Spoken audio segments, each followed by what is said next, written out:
আয়নার কানে কানে ফিসফিস করে রাহাত বলল, আজকেই তোমাকে নিয়ে যাব, তুমি আমার সাথে থাকবে। একই সাথে উৎকণ্ঠা এবং উৎফুল্ল হয়ে উঠে আয়না বলল, সে কি, আব্বা আম্মা কিছু মনে করবে না? মা নিজেই আমাকে বলেছেন তুমি রেডি হও। সেই মুহূর্তটা ছিল আয়নার জন্য স্বপ্নময়। রাহাত বাবা মায়ের সাথে কথা বলে, তোমাদের যখন যা লাগবে আমাকে খবর দিবে, আমি গেদুকে দিয়ে বাজার পাঠিয়ে দিব।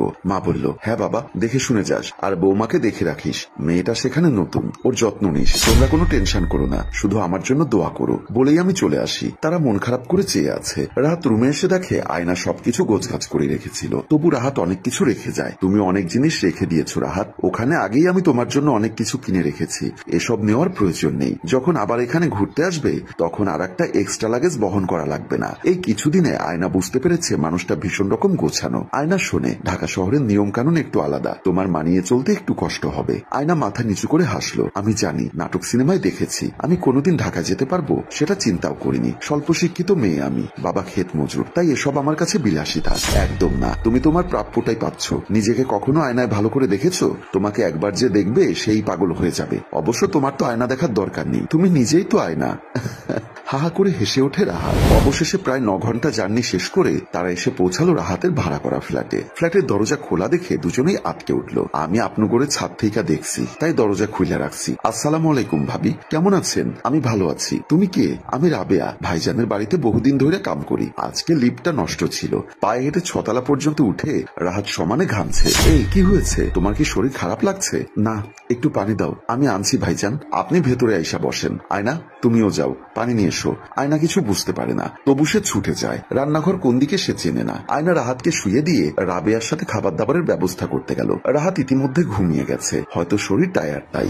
রাতের খাবার তৈরি হলে রাহাতকে ঘুম থেকে ডেকে তুলে গোসলে পাঠিয়ে আয়না টেবিল সাজাতে লাগলো। এমন সময় রাবেয়া এসে বলল, আরে আরে ভাবি, আপনি করেন কি? আপনি গিয়া বন, আমি করতাছি। তোমার বাড়ি কোথায় রাবেয়া? গরিবের আবার বাড়ি ঘর ভাবি, তারপরও থাকার তো একটা জায়গা আছে। আমি এখানেই থাকি। মার কথা মনে নেই, বাপ ছিল, 7-8 বছর আগে সেও মইরা গেছে। এরপর থেকে ভাইজানের এইখানেই কাম করি। আয়নার খুব খারাপ লাগলো মেয়েটার কথা চিন্তা করে। এমন সময় রাহাত বের হয়ে এলো। তাকে দেখে আয়না বলল, এখন তোমার শরীরটা একটু ভালো লাগছে? কি হয়েছিল বলো তো?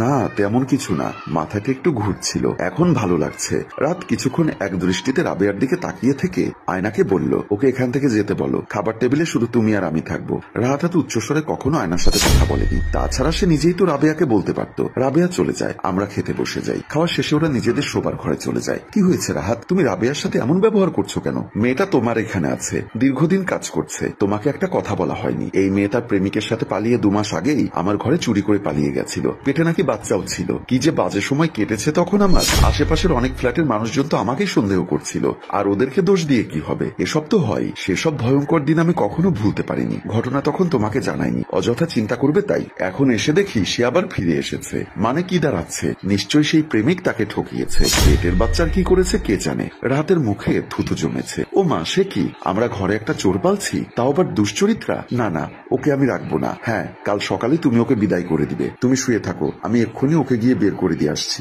দরকার নেই, এত রাতে কোথায় যাবে মেয়েটা? আয়নার চোখ আদ্র হয়ে আসে। এত কিছুর পরও তার স্বামী মেয়েটার ব্যাপারে ভাবছে। সত্যি মানুষটা দয়াশীল। আচ্ছা, দরজা লাগিয়েছ আয়না? হ্যাঁ, বাহিরের দরজা তো লক করা। বাহিরের না, আমাদের বেডরুমের। এটা কেন লাগাতে হবে? এত রাতে নিশ্চয়ই প্রয়োজন ছাড়া রাবে আসবে না। যা বললাম তাই করো, দেখা যাবে ঘুমের মধ্যে তোমাকে আমাকে জবাই করে টাকা পয়সা নিয়ে ভেগে গেছে। আবার এদেরকে বিশ্বাস নেই। গুটি গুটি পায়ে দিয়ে সে দরজা বন্ধ করে দিল। তাদের মধ্যে আর কোনো কথাবার্তা হলো না। রাত বাজে মাত্র 11:30। এমনিতেই আয়না এই সময়ে ঘুম হয়, কিন্তু আজ কেন যেন ঘুম আসছে না। হয়তো নতুন জায়গা তাই। রাত চুপচাপ শুয়ে মোবাইল টিপছে, কোনো কথা বলছে না। ভাইজান, ও ভাইজান, আপনি কফি খাবেন না? ঘুমানোর আগে তো নিত্যদিনের অভ্যাস। আটকে উঠে রাহাত, সাথে আয়নাও, কারণ দরজা বন্ধ।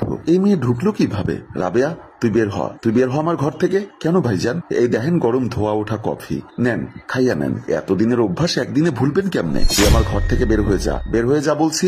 রাত বুক চেপে ধরে একটা কথাই বলতে থাকে, কি হয়েছে তোমার? এমন করছো কেন? এত ঘামছো কেন? উদ্বিগ্ন স্বরে রাহাতকে শক্ত আলিঙ্গনে রেখে অপলক দৃষ্টিতে রাবেয়ার দিকে তাকিয়ে থাকে আয়না। তুমি যাও রাবেয়া, দেখতে পাচ্ছ না রাহাতের অবস্থা? ও অসুস্থ হয়ে যাচ্ছে। রাবেয়া মুচকি হেসে সেখান থেকে চলে গেল। রাহাতের প্রচন্ড শ্বাসকষ্ট হচ্ছে। আয়না এখানকার কাউকে চেনে না। সে ছুটে ফ্ল্যাট থেকে বের হয়ে আসে সাহায্য পাওয়ার আশায়। এদিকে রাবেয়াকেও সে কোথাও দেখতে পাচ্ছে না। তার চিৎকার চেঁচামেচিতে কয়েকজন প্রতিবেশী বের হয়ে আসে। তারা দ্রুত অ্যাম্বুলেন্স কল করে, রাহাতকে কোনোভাবে হসপিটালে নিয়ে যায়। কিন্তু নিয়ে যাওয়ার আগেই হার্ট অ্যাটাকে রাহাতের মৃত্যু হয়। রাহাতের লাশ নিয়ে যাওয়া হবে গ্রামের বাড়িতে। প্রায় সবাই চলে এসেছে। আয়নার একদিনের সংসার, শুধুমাত্র নিজের একদিনের সংসার। তার কেমন যেন লাগছে, কান্নাও পাচ্ছে না। আশপাশ থেকে প্রতিবেশীদের ফিসফিস। কেউ কেউ বলছে রাহাত বলেছিল মেয়েটা প্রেমিকের সাথে পালিয়ে গেছে, আবার কেউ কেউ বলছে মেয়েটি নাকি গর্ভবতী ছিল, বাচ্চাটা নাকি রাহাতের। এসব রাহাত তাকে আগেই বলেছে। আয়না জ্ঞান শূন্য হয়ে মাটিতে লুটিয়ে পড়ে। সেদিনের পর থেকে রাবেয়াকে আর দেখা যায়নি। আয়না কখনো জানতেও পারবে না রাহাত তারই দীর্ঘদিনের কাজের মেয়েটিকে